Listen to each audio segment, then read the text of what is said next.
Okay, so nakabit na tong isa, fork seal. Bago na yan. Isa naman. Lagay ng bagong fluid.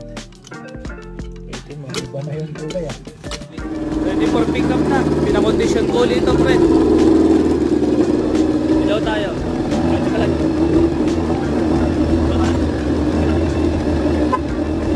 Ilaw ka lang mo lang.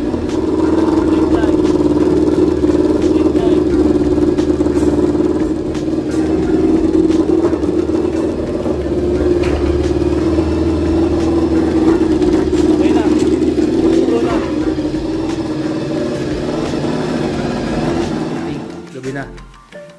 Tawag dito, kaka-test drive ko lang. Yan, maulan.